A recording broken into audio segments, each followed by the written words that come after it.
Bonjour, bienvenue sur la chaîne Parascolaire électronique et programmation. Dans cette vidéo, je fais l'assemblage d'un nouveau modèle de détecteur de métal. Dans la playlist bricolage électronique, vous allez trouver le montage de deux modèles différents que j'utilise encore ici à mon école parce que c'est très abordable comme petit gadget. Et le vert qui est rond et le bleu qui est carré ont sensiblement le même prix, là, incluant le shipping. Donc, j'en ai pas vraiment un à recommander plus que l'autre. Si vous avez l'intention d'imprimer un boîtier avec une imprimante 3D, à mon avis, le vert est un peu plus mignon, sauf que votre boîtier va devoir avoir une forme semi-circulaire dans la région ici.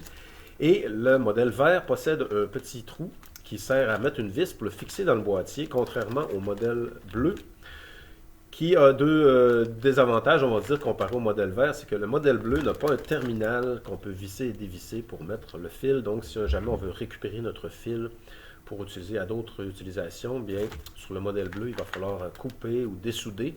Parce que sur le modèle bleu, il faut souder les fils directement. Et le modèle bleu n'a pas de trou pour mettre une vis pour le tenir dans un boîtier. Au lieu d'un trou, c'est une coche qui est ici.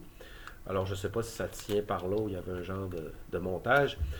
Je présume qu'à quelque part dans le monde, il y a des gens qui ont fait des boîtiers spécifiquement pour ces deux modèles de détecteurs de métal. À mon avis, c'est pas très utile dans le cas qui nous intéresse, parce que c'est pas quelque chose qu'on veut vendre en magasin, on fait ça pour le plaisir. Alors nos jeunes ici à mon école, bon, ils font le détecteur de métal. Et une option très simple, c'est de coller le tout sur un morceau de bois. Vous pouvez coller votre pile avec un pistolet à coller et vous ajoutez votre fil. Va se brancher comme ça. Et bon, ça fait une poignée, parce qu'ils n'ont pas de poignée. Le modèle qu'on va faire dans cette vidéo, il a déjà sa poignée. Et quelques différences à remarquer, bien sûr. La première, c'est qu'il a déjà sa poignée. La deuxième, c'est que le circuit est réparti aussi le long de la partie qu'on utilise pour détecter. Alors, ça va donner un look un peu différent à l'opposé de les deux autres modèles où tout le circuit est dans la même région et notre inductance ici, notre spirale, est vraiment séparée, puis il n'y a pas de composantes tout le tour. Donc, ce modèle-là, il va avoir des composantes de chaque côté et sur la poignée un peu aussi. Alors, je présume que il n'a pas été nécessairement conçu pour mettre dans un boîtier. Il a peut-être plus été conçu pour justement rester à l'air libre comme ça. Excusez-moi, c'est la grippe du printemps. Alors, si vous voulez faire un boîtier pour lui, c'est libre à vous. Moi, personnellement, je trouve que ça a un beau look quand il n'y a pas de boîtier, justement, pour l'électronique, dépendamment du gadget. Là. Dans le cas qui nous intéresse, on va le laisser comme ça. Donc, il y a une poignée intégrée. Et le circuit est séparé de manière différente. Et la troisième chose, c'est qu'on va utiliser des piles qu'on appelle communément des piles de montre. Alors, c'est une pile qui a une forme de pastille, comme ça. Et pour comme les autres batteries, il y a différents modèles, différents chiffres et différents voltages. Alors, on va voir tout ça. Moi, je n'ai pas examiné, en fait, là, je l'ai simplement acheté, puis j'ai attendu, je n'ai pas examiné de fond en comble la page du vendeur. Et avant de continuer, bien sûr, les informations classiques. Je fais aucune monnaie, il n'y a aucune monétisation, j'ai pas de commission sur les ventes, je fais ça uniquement pour le plaisir et le loisir et pour mes élèves ici à l'école qui font exactement les mêmes montages et pour les amateurs d'électronique dans la grande francophonie. Partout dans le monde, je vous salue. Donc, excusez-moi, je vais essayer de pas trop tousser dans cette vidéo. Les essentiels, la question éternelle pour les néophytes, c'est quoi le matériel qu'on a besoin pour commencer ce loisir. Les gens n'ont pas d'expérience, sont au courant des choses qu'on fait ici, dans mon atelier, puis là, je reçois des messages qui me disent « Ah, moi j'aimerais ça commencer à faire, mais je ne sais pas par où commencer. » Votre premier outil, évidemment, va être un fer à souder d'une puissance d'au moins 60 watts, et c'est un fer à souder avec des pointes ici qu'on peut rechanger, donc en dévissant la sleeve. On peut changer nos pointes, essayer de vous acheter des pointes de rechange aussi. Ils sont plus difficiles à trouver pour ceux-là, je ne sais pas pourquoi. Là, les pointes que j'achète ne sont jamais à ma satisfaction. Et votre fer à souder, ben, ça fait bien quand il y a un bouton pour l'allumage comme ça. Et un indicateur de température.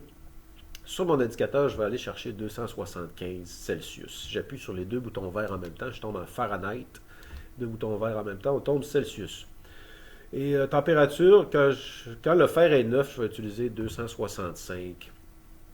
Alors, on va l'essayer à 270. Et si ça ne fait pas, on va monter un peu. Et à mesure que la pointe prend de l'âge et a de l'usure, son efficacité est moindre. Donc, si vous avez encore un petit peu de budget pour votre atelier, vous pouvez acheter des éponges. Donc, Faites comme ça, et on garde la pointe toujours super propre. On a besoin d'une pointe. J'ai allumé mon fer, je vais le placer ici. Votre deuxième indispensable outil va être un multimètre. Si vous êtes nouveau sur la chaîne, je vous informe tout de suite que j'ai aucune monétisation. Il n'y a pas de publicité, pas de montage, pas rien du tout. C'est simplement les objets que moi j'utilise. J'ai pas de commission sur les ventes. Désolé, je vais essayer de limiter le toussage au maximum. Alors j'ai ici le modèle que vous pouvez lire à votre écran. Et ça c'est la compagnie. Et le modèle c'est celui-là. En faisant un petit zoom comme ça. Donc ça c'est le modèle que j'utilise. C'est vraiment mon préféré. J'en ai eu quelques-uns dans ma vie. Et celui-là ça fait des années et des années et des années que je l'utilise. Il y a tout ce qu'il faut. Voltage alternatif dans les prises de courant ici. On a un voltage continu pour mesurer vos piles et tester vos adapteurs. Et bien sûr les ohms ici, le fer à cheval. Ben, le fer à cheval, le symbole ohms, là, on va pas commencer à s'argumenter pour indiquer les résistances. Donc, c'est le deuxième outil absolument essentiel. Et le reste de votre budget d'atelier, ben, vous avez besoin d'un pad pour que les pièces roulent par terre, protéger votre surface de travail. Une troisième main, c'est très pratique. Au pire, ça peut être des pinces à linge collées sur quelque chose. Là. La troisième main, c'est pas obligé d'être cet objet-là qui coûte quand même une quinzaine de dollars. Et vous avez besoin de pinces coupantes, faire la coupe de cheveux, des pinces, petites pinces comme ça. Alors, si vous voyez le modèle, ça fait très bien. Et on a aussi parfois l'utilisation de pinces de précision qui vont permettre d'aller retirer ou placer des pièces et de redresser les pattes de nos circuits intégrés s'il y a un circuit intégré. Donc, en position numéro 3, du plus important évidemment, c'est le fil d'étain. J'utilise du 0.5. J'ai jamais acheté de 0.4. Je pense que la prochaine fois, je vais m'acheter un 0.4 et un autre 0.5. Et je ne vais jamais plus gros que 0.6 mm parce que c'est vraiment des petites soudures. Si vous aimeriez souder sur des fils d'automobile, une remorque par exemple, vous faites les phares, installez les phares, les feux arrière d'une remorque, mais vous aurez besoin d'un plus gros calibre de fil d'étain. Mais pour faire ce genre de petits montages, on va s'entendre que 0.5 mm, c'est parfait pour le travail. Bien. Alors, j'ai coupé mon sac ici. On va aller voir c'est quoi tous les trésors à l'intérieur. Oh! Watata! Regardez-moi ça. Formidable. Alors, on nous indique qu'ici, il y a une LED, ici, il y a une LED. Et là, on a une résistance 2R7. Et je vous dis qu'on n'a pas besoin du plein, je présume. Il n'y a pas de circuit intégré. Là, il va y avoir un bouton. Là, il va y avoir une LED, un capaciteur. Résistance là. On a deux capaciteurs électrolytiques qui vont aller ici. On a quelques résistances. On a des capaciteurs de céramique en céramique qui vont aller là. Et qu'est-ce qu'on a d'autre? On a nos 3 transistors qui vont être juste ici. On pourra tout à l'heure comparer avec les autres. Et on pourrait même faire un test. Quel est le meilleur, le détecteur de métal le plus efficace? J'ai l'impression que lui va gagner le concours du plus beau. Et pour l'efficacité, eh bien, ça va être embêtant de voter entre le vert et le bleu. Peut-être que le vert a une plus grande surface de détection, mais il y a un grand trou au centre. En tout cas, nous allons vérifier ça à la fin plus tard. Qu'est-ce qu'on retrouve dans le kit? On retrouve une feuille, et celle-là, c'est pas une simple feuille de papier qui sort d'une photocopieuse, c'est vraiment une feuille en papier ciré. Donc, nous pataugeons dans le luxe. For detail, welding and shell assembly. OK, donc il y a une shell, donc il y a une coquille, il y a un boîtier qui va avec ça. Et on nous donne toute l'information ici. Vous voyez que c'est vraiment le grand big luxe. Le schematics, ça, bottom cell. Et là, on nous dit dans quel ordre souder. Excusez-moi, on nous dit dans quel ordre souder les composantes. Alors, si vous êtes des ingénieurs, parce que j'ai des élèves qui m'écoutent, des jeunes, bien sûr, des fois les parents d'une oreille distraite, qui suivent ce qui se passe, des gens partout dans la grande francophonie, c'est probablement votre cas. Est-ce que ça fait une différence quelle pièce on pose en premier? Moi, personnellement, de mon expérience, vous pouvez laisser un commentaire, mais de mon expérience, je vais essayer de poser les petites avant les grosses, pour être certain d'avoir de la place pour manœuvrer, et il faut utiliser ça de façon, faut poser de façon intelligente. Comme quand j'ai construit les radios, ben, il ne fallait pas mettre le tableau de bord avant d'avoir mis les pièces qui valaient en dessous du tableau de bord. Exemple. Donc, est-ce que ça fait une différence du point de vue électronique? Est-ce qu'on risque d'endommager une pièce parce qu'en soudant l'autre, on va provoquer une statique ou de la statique ou de la chaleur ou quelque chose? Moi, personnellement, je ne pense pas que ça fait une différence. Mais si vous avez un argument scientifique, hein, vous êtes bienvenu de me corriger. OK, alors voici nos pièces. Et par quoi est-ce que je vais commencer? Je vais commencer par les LED. Et je vais remarquer que les LED sont toutes identiques. C'est toutes des petites LED. Et notre grande patte de LED va aller dans le trou où c'est marqué plus. Et là, ils ne l'ont pas fait friendly. Ouais. Like this. De l'autre côté, on peut crocher une patte ou on peut prendre une LED comme ça et pas crocher la patte du tout. Je sais pas comment j'admire les personnes qui peuvent placer toutes les pièces au complet, retourner ça et faire toutes les soudures back-to-back. Il doit sûrement y avoir un truc. Il doit sûrement y avoir un genre de tapis qu'on pourrait mettre et puis retourner la pièce et tout reste vraiment en place. Ça va être à moi de faire mes devoirs et essayer de trouver. Donc, ce que je fais, c'est l'autre côté. Je vais plier une patte comme cela. C'est pas la plier vis-à-vis l'autre. Voilà. Et comme ça, ben, ça me permet de retourner la pièce sans que les petites LED tombent. Donc, c'est toutes des mini LED. Et je vois que si vous voyez un trou, qui, au lieu d'être un anneau, c'est un carré, vous savez qu'il y a une patte positive qui va aller là. Et ça va être la patte la plus longue de la composante. Parce qu'il y en a plus. Voilà. Et la deuxième façon de déterminer le côté positif et négatif de votre LED, c'est de regarder à l'intérieur. Il y a comme des petits drapeaux, comme je dis à mes élèves, le petit drapeau, c'est le positif. Je regarde ici, on voit que ça va là.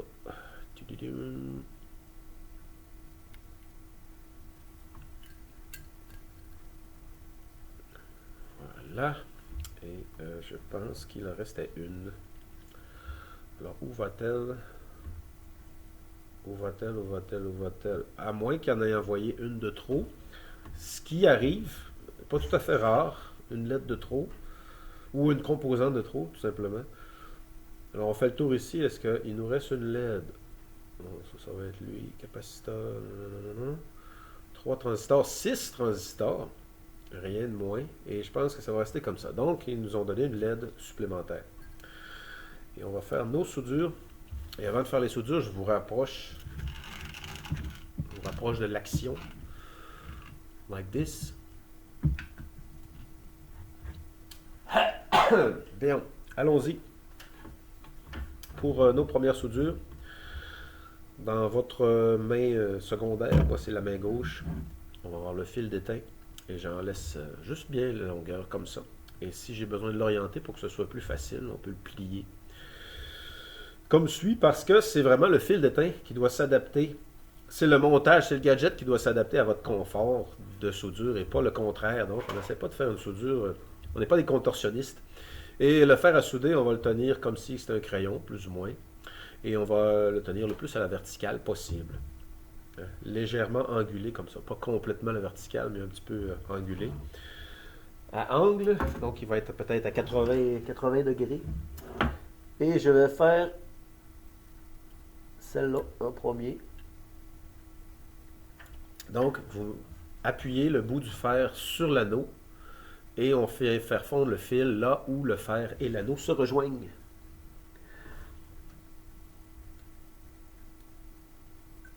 Parce qu'on veut que ça se fasse rapidement, en une fraction de une seconde ou plus. Au plus. Voilà. Excusez-moi pour le toussage. Mais moi, comme vous savez, quand je fais une vidéo, hein, je fais une vidéo d'Adsit, il n'y a pas de montage, pas de musique, il n'y a pas de pub, il n'y a rien. Là. Bon. Une soudure bien faite. Je vais aller chercher mon monsieur Pointu ici. Est-ce que monsieur Pointu est dans la pièce? Non. Je pense que je l'ai laissé là-bas. OK. Une soudure bien faite va avoir l'air d'un petit cône. Avez-vous l'air d'un petit cône? Une soudure bien faite, si ma caméra veut collaborer à faire un zoom extraordinaire. focus. Ok, vous voyez la soudure, c'est vraiment un petit cône. Il n'y a pas de boulette. Ça ressemble pas d'une boule, ça ressemble pas d'un morceau de gruau tout croche. Il y a une belle petite boulette comme ça. Un petit chip-it. Et ensuite, on redresse les pattes de toutes les LED. Gently, like this. Et je me prépare à faire mes autres. Les autres soudures, j'essaie de vous optimiser la vue sur notre montage. Ok, donc les LED ont une patte plus grande, c'est la patte positive. Si la LED est installée à l'envers, elle ne va pas allumer. Et parfois, ça peut causer au circuit de ne pas fonctionner ou mal fonctionner.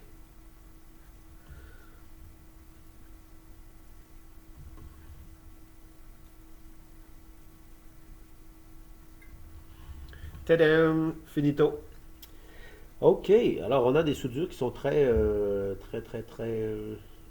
y en a une que je suis un petit peu moins satisfait, là. Celle-là, mais c'est pas grave. On va rester comme ça. Maintenant, l'étape suivante. À la maison, si vous faites partie de mes élèves, vous faites des projets électroniques, vous savez le nom de l'étape suivante qu'on appelle la coupe de cheveux. Il y a aussi le rasage de près. Alors, le rasage de près, c'est quand on va vraiment essayer de couper le maximum de pattes parce qu'on veut enlever la pièce, parce que la pièce ne fonctionne plus ou doit être remplacée ou doit être remis dans la bonne position. Ça, c'est le rasage de près. On essaie d'éviter le rasage de près. La coupe de cheveux, soyez toujours prudent de mettre un doigt sur la patte, le bout qui dépasse, avant de le couper, pour être sûr que ce n'est pas votre œil qui va le capter s'il se décide de s'envoler. Moi, je vais tout simplement les tenir avec mes doigts comme ça. Et on ne va pas couper dans la soudure, jamais. On coupe seulement la patte. Si vous laissez un petit peu plus de patte, c'est pas très grave, mais regardez. Et je peux vous donner un autre conseil très simple. Ouvrez n'importe quel appareil électronique. Prenez une vieille radio. Vous démolissez une vieille radio, regardez à quoi ressemblent les soudures. Vous ne verrez pas de bout de pâte de composantes qui dépassent un peu partout. Jetez un coup d'œil aux appareils électroniques. C'est vrai qu'il y a des machines qui le font. Bon, il y a des machines qui ont des machines pour souder des choses à grande échelle, mais jetez un coup d'œil. Si ça sort de l'usine et c'est fait comme ça, il y a des chances que ça va être correct et que vous n'allez pas en laisser trop long inutilement. Donc, on a fait nos LED ici. Notre étape suivante, si on regarde de mes transistors, c'est toutes des 90-12. Un transistor, c'est un robinet. C'est comme le robinet dans votre cuisine. Imaginez que c'est un robinet. Du côté gauche, ici, c'est l'eau qui arrive dans le tuyau. Elle est toujours en train de pousser dans le robinet. Elle veut sortir. Il y a une pression d'eau qui est toujours là. Du côté droit, ici, c'est la sortie d'eau.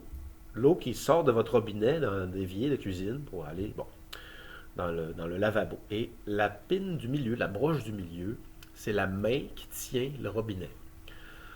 Alors, quand la main fait un petit mouvement, il va sortir de l'eau comme ça. Donc, on a émetteur, c'est-à-dire le courant qui arrive dans le transistor. En récepteur, la sortie, et on a la base. Est-ce que j'ai bien traduit?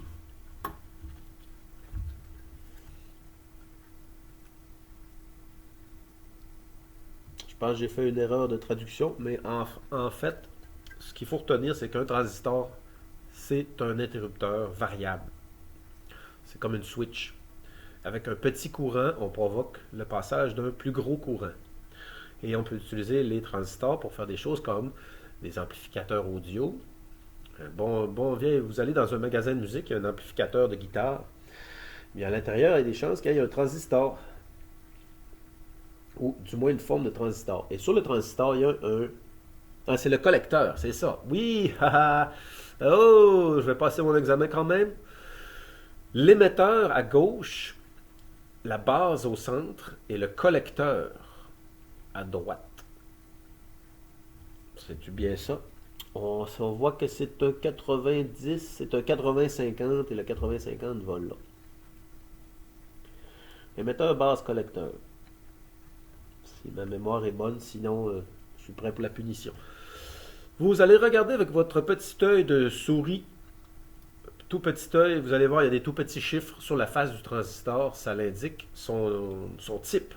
Et en tapant sur Internet, transistor suivi du chiffre, de tous les chiffres que vous voyez là, vous allez voir sa fiche, je crois que ça appelle une fiche signalétique, et qui va vous donner toutes les informations pertinentes à ce genre de transistor en particulier. Et que c'est possible d'avoir aussi des informations sur quel autre type de transistor on pourrait utiliser et que ça marcherait à peu près quand même. Donc, si vous, exemple, vous le brisez à l'installation et vous allez dans vos tiroirs et vous avez un transistor d'une autre sorte, c'est possible de trouver l'information pour voir si ça marcherait. S8050. Le rond vis-à-vis le rond, le plat vis-à-vis le plat. Comme ça. Avec les transistors, bien, on peut faire des amplificateurs, on peut faire des ordinateurs aussi, on peut faire des...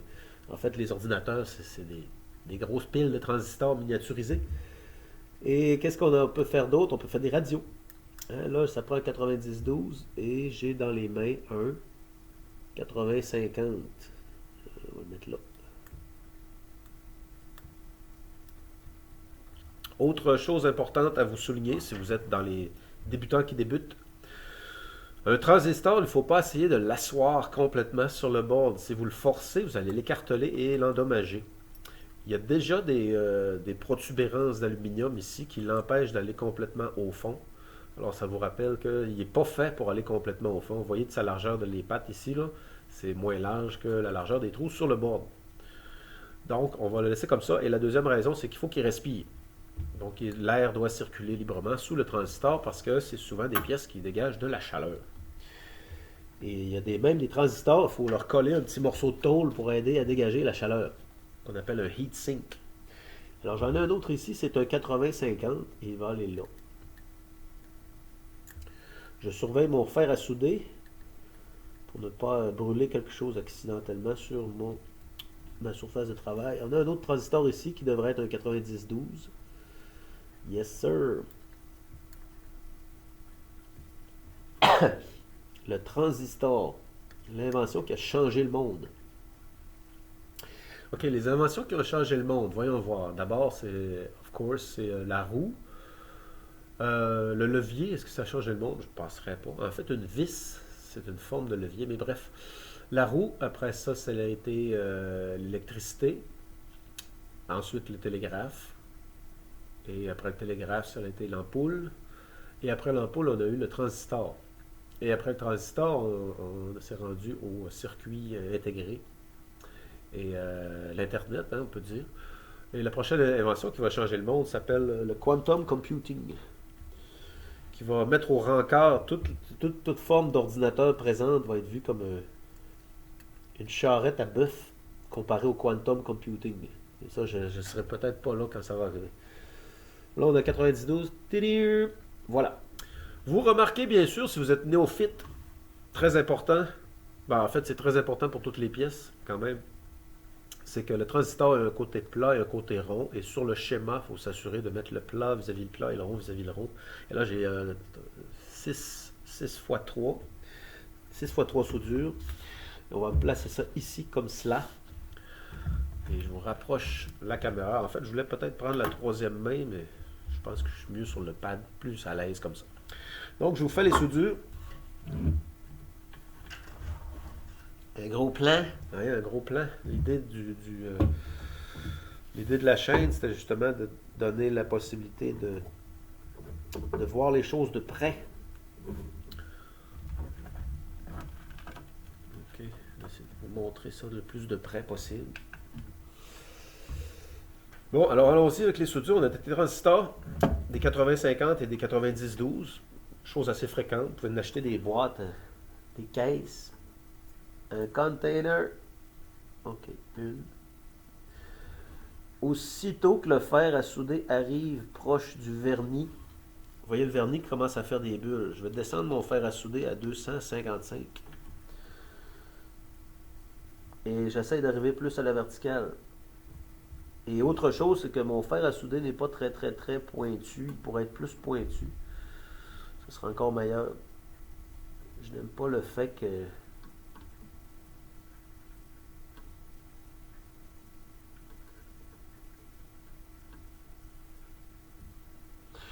Quand vous faites plusieurs soudures de la même sorte, alors vous pouvez garder toujours votre pointe. Moi, j'aurais pas vraiment de raison de changer de pointe entre les composantes, d'une composante à l'autre, parce que je fais toujours des petites choses.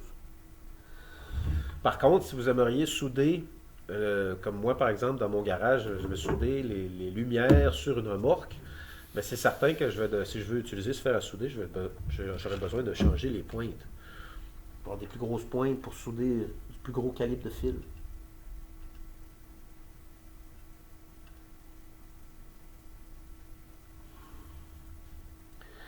J'essaie de ne pas toucher autre chose que l'anneau.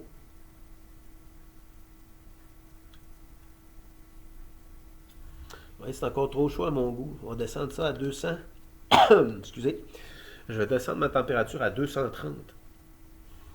Parce que j'aime pas le fait que le vernis se soulève. Ouais, 230, ça soude encore parfaitement bien. Presque. OK. Il y a aussi des appareils pour souder qui utilisent l'air chaud. Parce que le fil d'étain, qui fond quand même à une basse température, on va dire, l'aluminium ne va pas fondre, mais l'étain, oui. Donc, j'ai déjà vu des gadgets à l'air chaud, mais j'en ai jamais vu live. C'est-à-dire, être à côté de quelqu'un pendant qu'il s'en sert, pour jeter un coup d'œil. Mais c'est certain que ce que je fais sur ma chaîne, j'utilise pas des... J'ai pas le budget, ce serait bien, là, mais c'est pas des appareils à 300, 400, 500 dollars comme on utilise au niveau professionnel. J'imagine que les personnes qui travaillent dans l'aérospatial, dans les grosses compagnies, ils vont avoir accès à des outils plus haut de gamme. Hein? Là, on fait du bricolage. Ok, je suis quand même satisfait aussi des soudures de mes transistors. La partie suivante, on va aller se chercher le capaciteur, tiens. Ok, capaciteur. Il y a deux sortes de capaciteurs dans nos gadgets. On a les capaciteurs céramiques, petit capaciteur brun comme ça ici, sur lequel il y a un numéro. Exemple 104, 103, 47, 32, 1, 12. Okay. Lui, c'est un 104. Très courant, très commun. Et on a les capaciteurs électrolytiques. La différence, l'électrolytique, il y a une patte plus longue. Donc, il y a une patte qui est positive. C'est l'aspirateur à électrons. Et le fournisseur d'électrons, ça va être la patte négative. Et il y a une forme ronde, c'est un petit barillet. Sur le barillet, on peut retrouver souvent trois informations. La première information, c'est températures de fonctionnement. Donc, le minimum degré Celsius et le maximum degré Celsius auquel on va dire qu'il va être efficace. La deuxième information, ça va être son voltage. Donc, le voltage qu'il va accumuler dans le capaciteur. Et sur notre capaciteur ici, on va dire que c'est... non, en fait, ce n'est pas le voltage utilisé, accumulé dans le capaciteur. Ça, c'est la capacitance, c'est le Faraday. Excusez-moi, j'ai fait une erreur. Deuxième erreur de la journée, quand même, pour un jeudi. On a volt et on a UF. UF, c'est la capacité, sa capacité de capaciteur, disons. C'est comment on appelle ça, là, son unité de mesure. Parce que pour les résistances, c'est le ohms. Et pour le capaciteur, c'est le Faraday. Et c'est un petit U avec un F. Et on regarde ici, on a 47. Donc, 47 UF. Grande patte positif. Il y a un rond qui est là, c'est marqué 47. Et la patte négative, c'est elle où il y a le côté avec la rayure blanche. Et sur le plan, des fois, on va mettre une petite rayure blanche. On va mettre des hachures. Il va être hachuré en blanc. Donc, notre capaciteur ici, on en a deux. C'est des 47. Voilà. Est-ce qu'il y avait d'autres choses? Et là, ici, on a une petite résistance variable. On va ajuster. Qu'on va pouvoir ajuster. Ajuste T. Tiens, où est-elle?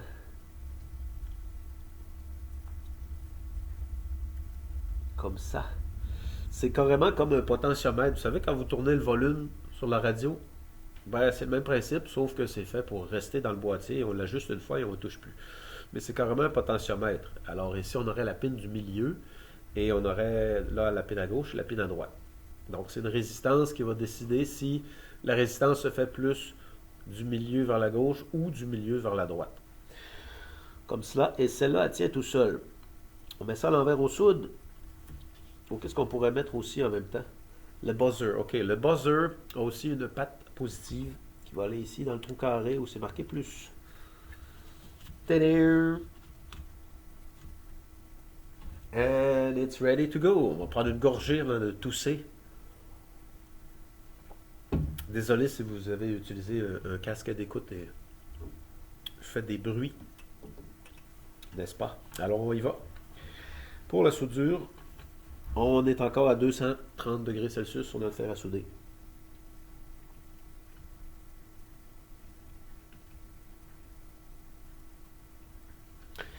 On va monter ça à 235 un petit peu. La soudure, elle prend un petit peu trop de temps à faire. Yo. OK. Maintenant, le buzzer.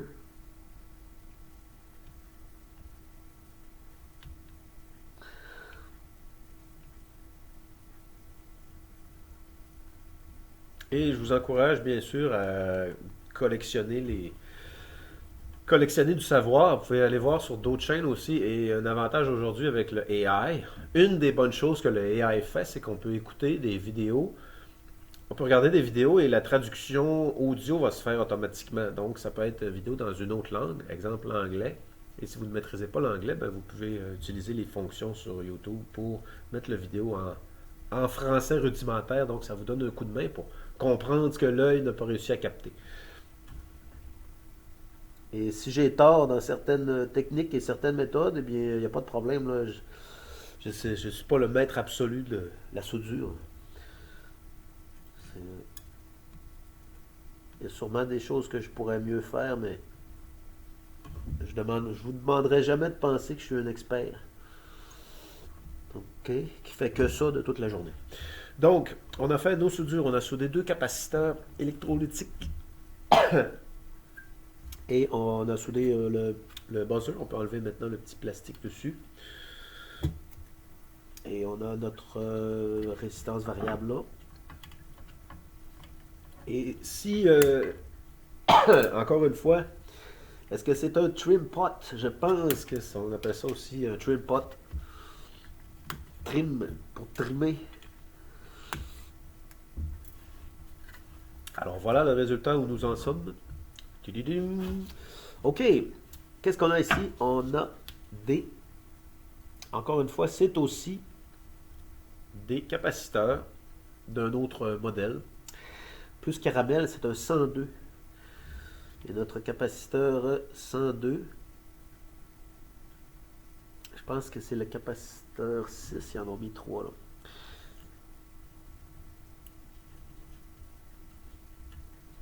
C'est des capaciteurs non polarisés, vous pouvez les installer sur un sens ou sur l'autre. Donc je pourrais tout mettre les écritures du même sens, exemple, pour l'esthétique. C'est pas nécessaire.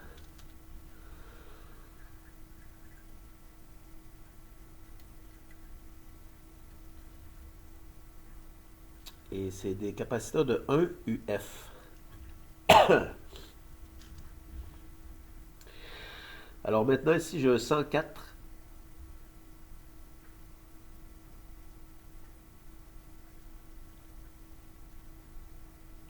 Je présume qu'il va aller là.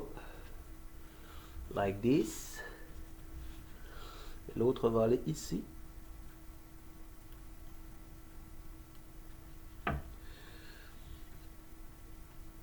Et chose à remarquer dans le plan, c'est qu'au lieu de, en règle générale, en fait, dans à peu près 100% des autres gadgets que j'ai vus, sur le board, on va écrire, exemple, c'est capaciteur 5, mais on va écrire C5 et 104 parce que c'est un modèle 104.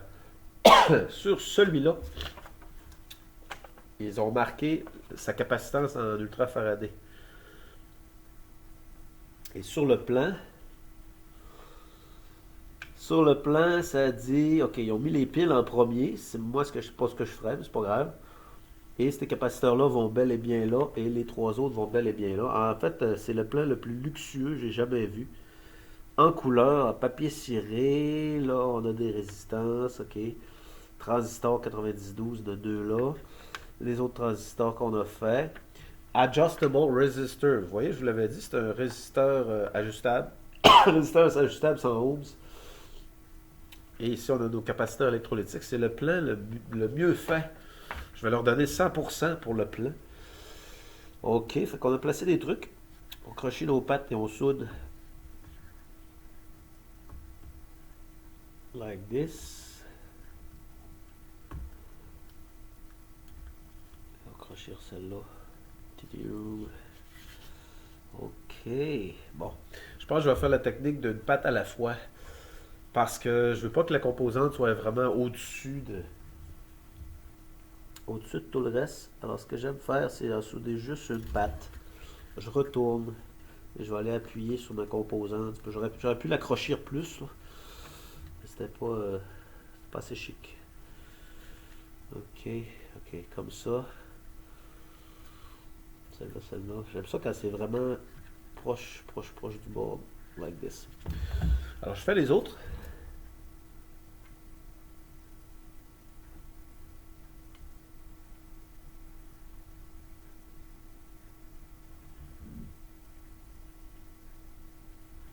Ok, redressons.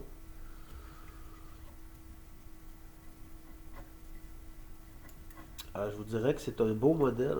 Très, très beau esthétiquement, là. Esthétiquement, il est vraiment chouette parce qu'il y a une poignée avec. Il y a déjà sa poignée, les piles sont sur la poignée, il n'y a pas de fil qui pendouille. J'ai vraiment hâte de l'essayer. Et je pense que je vais aller voir mes amis au service et l'essayer avec eux autres.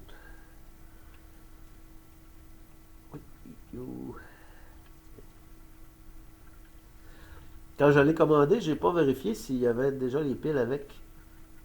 J'étais trop enthousiaste. Et je n'ai pas vérifié s'il y avait les piles. Et bonne nouvelle, il y avait les piles. Alors en arrivant ce matin pour faire mon vidéo, je me suis dit, s'il n'y a pas les piles, les gens vont être déçus à la fin. Et j'aurais mis des piles en faisant le test. Parce que on pourrait mesurer de manière la plus scientifiquement possible lesquels détecteurs fonctionnent le mieux. Détectent, disons, le plus profondément dans le sable.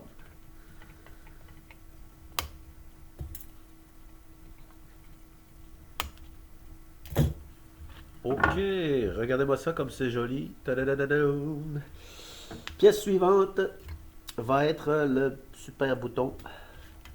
Très fastoche à poser qui va comme ça. De luxe. De luxe parce que je constate qu'il est plus gros et plus robuste que, que ceux qui sont utilisés en règle générale sur ces détecteurs de métal. Sur les deux autres modèles, c'est un bouton plus petit. Du même genre, mais plus petit.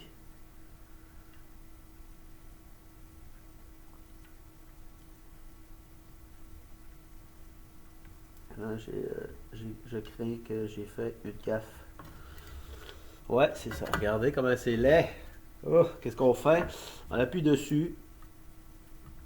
Fait fondre, fait fondre, fait fondre, fondre, fondre.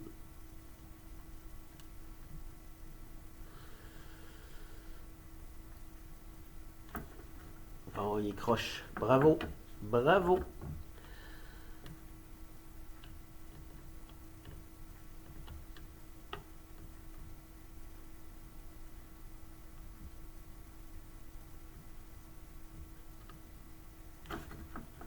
J'ai réussi à le redresser un peu, là, tranquillement.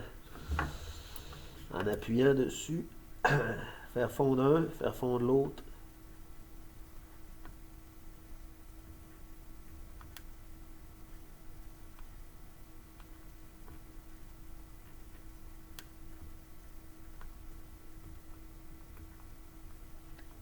J'aurais dû mettre mon fer à souder au maximum, ça aurait été plus efficace comme méthode. Voilà. Excellent. Bien. Maintenant, c'est l'heure du marathon. Avez-vous mis vos chaussures? C'est l'heure du marathon. Le marathon, ben, qu'est-ce que c'est? Marcher gauche-droite, gauche-droite, gauche-droite, gauche-droite et avoir l'envie de s'affaler à terre, mais il faut se rendre. On fait les résistances. Et il y a un paquet de résistances. D'abord, il y a 3 résistances ici. qui sont sur le même carton. Donc, on comprend que ça va être 3 pareils. Alors, j'ai 10K, 10K et 10K ici. Alors, je prends le pari que ça va être eux autres. On peut regarder, bien sûr, le code couleur. C'est moi qui, je vous avoue que je suis paresseux, que je ne l'ai pas encore appris par cœur, que je devrais. Et je vous montre comment faire. Alors, sur votre multimètre, c'est nouveau pour vous. Vous allez chercher le fer à cheval. Tic, like this. On place notre multimètre bien en vue. Les électrodes, sur un sens ou sur l'autre, pas d'importance. Placez vos résistances sur le pad et allez appuyer sur la résistance de chaque côté. Et on ne veut pas toucher la résistance avec nos doigts pour ne pas interférer dans la mesure. Et là, ça me donne 1.968K. Donc, K veut dire 1000. Donc, on est à 1.9000. 1.9, c'est très proche de 2. Il faut toujours arrondir. Et là, ce que je fais, c'est que j'enlève mon petit carton ici.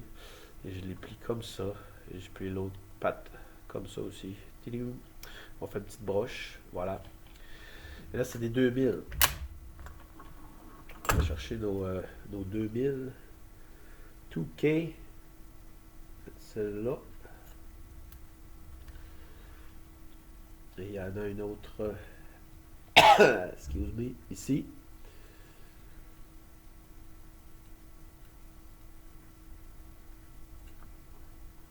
Et la troisième.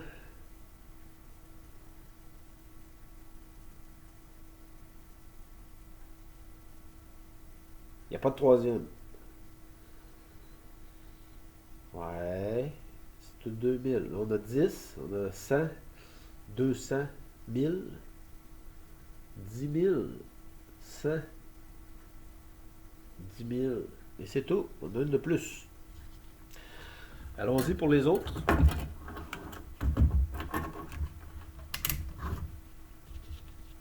Je vois qu'il y en avait 3 autres aussi, qu'il y avait un autre paquet de 3.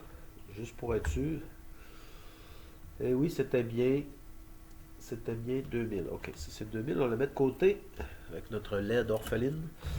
Et on va mesurer celle-là ici. Et ça nous donne 98.2, qui est très proche de 100. On dit vers le haut encore, alors on prend ça dans le milieu et on plie.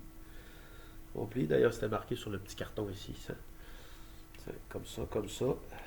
Alors 3 résistances de 100 ohms.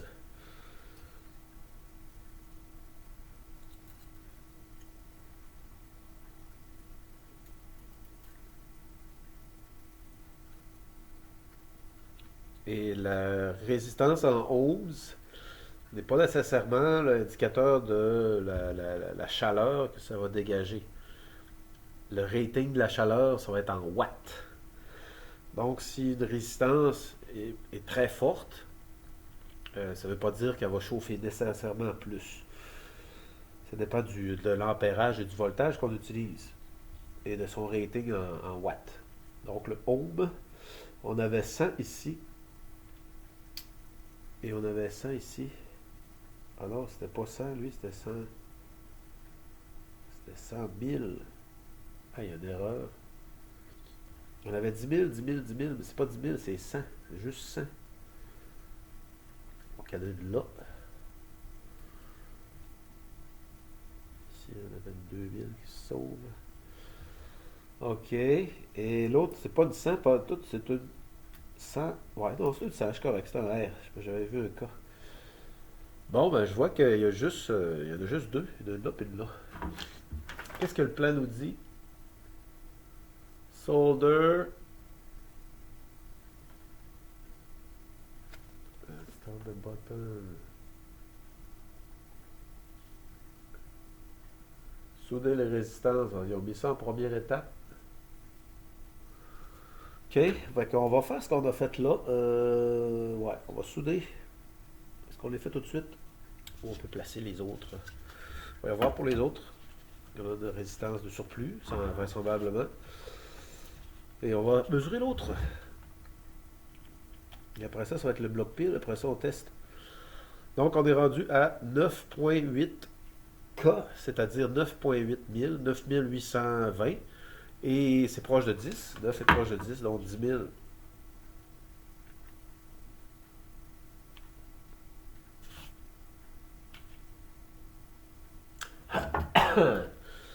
10 000. Le 10K. Right here. Une autre 10 000. Sorry. Juste ici. Yes, like that. Comme ça. Encore un autre 10 000.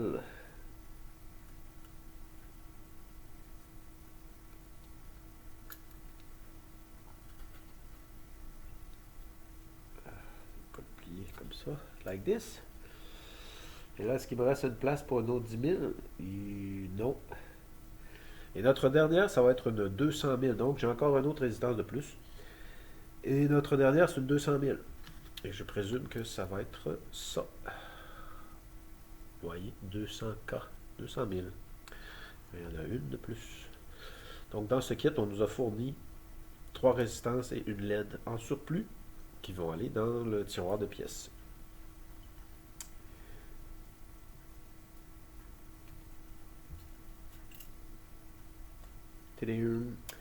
Bon, les dernières soudures. Et ensuite, on va mettre les blocs piles. Ça va être la première fois parce que j'ai jamais installé ce genre de bloc piles avant.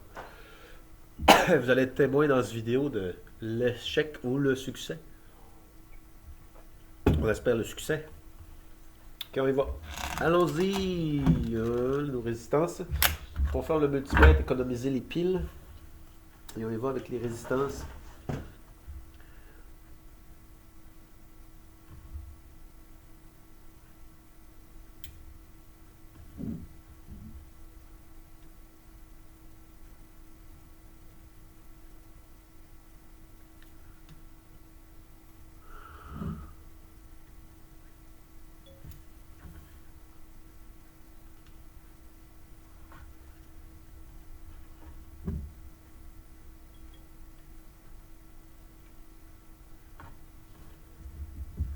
Here we go!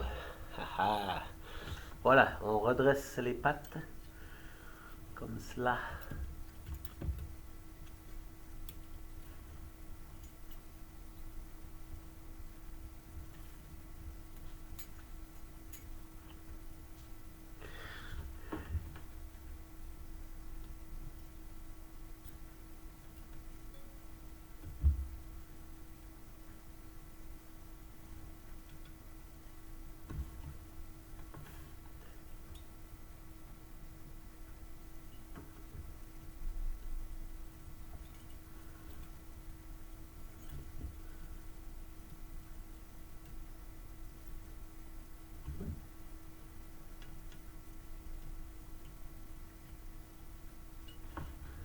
Bon, ben, c'est fait. Là, je vais prendre une petite pause. Je vous reviens dans 30 secondes. Je vais aller faire quelque chose.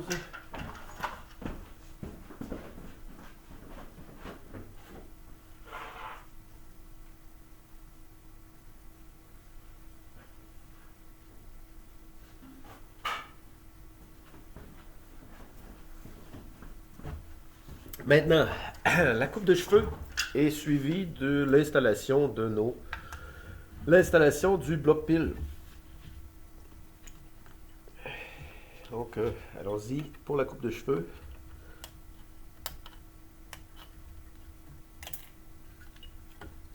Si vous faites le montage, je vous souhaite du succès.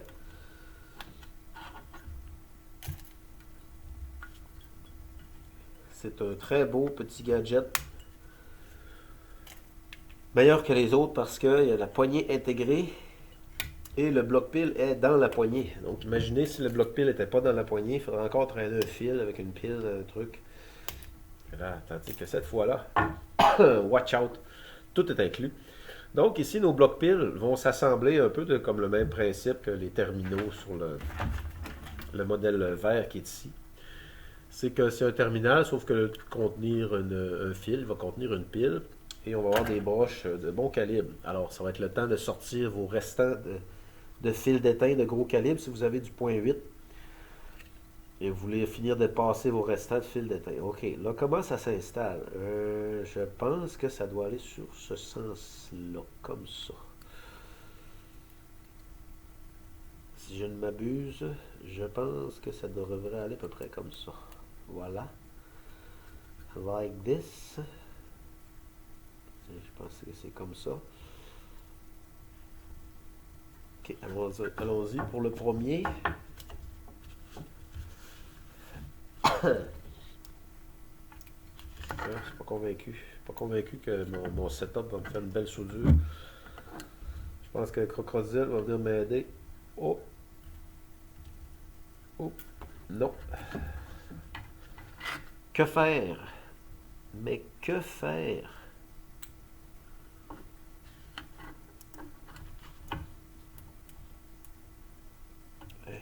On va essayer de souder au moins un côté. Voir à quoi ça ressemble, après ça faire l'autre.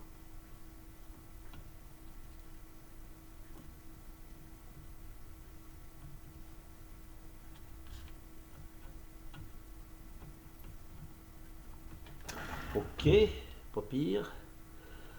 Pas pire du tout, on peut faire l'autre.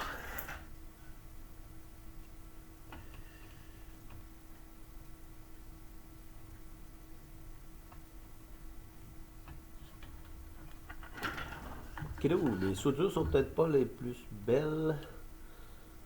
Le fer peut monter de chaleur un peu, on est à 245, on va le monter à 265. Notre classique 265 qu'on utilisait toujours à mon autre école. Et là, la dernière pièce, et non la moindre, bloc pile numéro 2. Comment on va faire pour le tenir? On demande l'aide du crocodile? Non. On va mettre la pince comme ça ici. C'est... Ça s'en vient, ça s'en vient, ça s'en vient. Oui que ça s'en vient.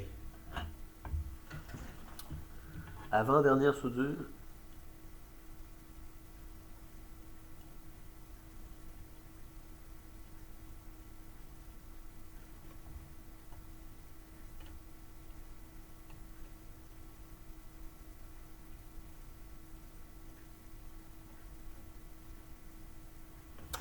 C'est terminé. Voyons voir sur notre horloge quelle a été la durée. Ça nous dit que ça a pris 52 minutes. Donc en 52 minutes, avec l'expérience et l'habileté, vous devriez réussir à faire ce montage. Tadam! Un petit focus comme cela. Alors voici notre résultat final après 52 minutes et 55 secondes. Et maintenant, c'est l'heure des piles. Ok, les piles. Quel est le côté positif et quel est le côté négatif? Comment ça fonctionne? Alors, on va présumer que ici, le plus, c'est évidemment le côté positif et le négatif, le grand est là. Et je présume que... Sur quel sens on met les piles? Ouais, bon. Ici, on va aller... Il y a un plus là où la patte de ça va être soudée. Donc, la partie qui est ici comme un peu hachurée là, va aller par en dessous et les écritures vont aller sur le dessus. Et ça va simplement la glisser comme ça.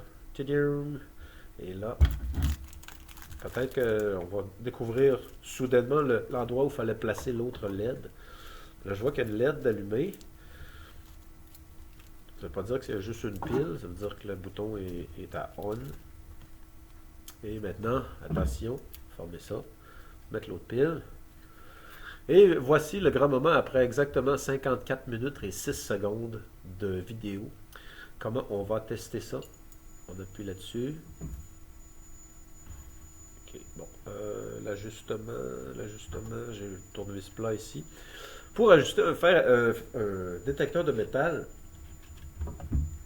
et ça va être le même principe pour lui. D'abord, je vais vous montrer comment faire sur ce modèle. C'est un modèle assez répandu. Dans mon école, on va l'allumer et on va tourner notre potentiomètre ici complètement à gauche. Et on l'allume, là il va sonner. Et on le tourne tranquillement jusqu'à temps que ça arrête. Et aussitôt que le détecteur de métal cesse de faire du bruit, aussitôt que ça arrête, on le tient juste sur le bord. Là. Et il n'en fait plus. Il va être prêt, il va être calibré, prêt à servir. Donc, plus vous allez visser, plus il va devenir insensible. Même principe, je présume, pour ici. On va faire une petite comparaison avant de conclure notre vidéo. Sur le modèle vert, on a 3 résistances, alors que sur ce modèle, on en a 1, 2, 3, 4, 5, 6, 7, 8. Donc, je présume qu'il y a des résistances qui vont servir surtout pour les LED, contrôler le voltage dans les LED. On a un bouton Power. Et au lieu d'avoir 3 transistors, on en a 6. On a un trim pot, un buzzer. Et capaciteur céramique, on en a 4 du côté du vert et on en a 2 plus 3 du côté du noir. Du côté du noir, on a 1, 2, 3, 4, 5 LED et du côté du vert, on en a juste une. Donc le prix est différent, mais vous voyez que c'est un gadget plus de luxe. Donc je l'allume et je vais essayer de faire la même méthode d'ajustement. En métal. On visse ici. Oh! Oh! Oh! On a détecté. Et ça fonctionne!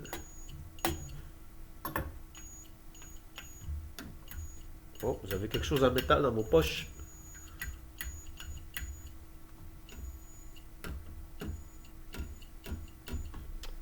Ça fonctionne parfaitement. Et sur ce, je vais conclure mon vidéo et vous souhaiter une très belle journée. J'espère que vous avez apprécié le montage. Vous allez trouver bien sûr le lien dans la description. Pour ce qui est des outils, ben, si vous regardez sur ma chaîne, j'ai des playlists où j'assemble des modules radio et dans la première vidéo des playlists, je donne la liste complète exhaustive des outils que j'utilise. Encore une fois, c'est pas de la pub. Et c'est tout pour aujourd'hui. J'espère que vous avez du plaisir et vous allez prendre la vie relax. Et je vous souhaite une très belle journée. Bye bye.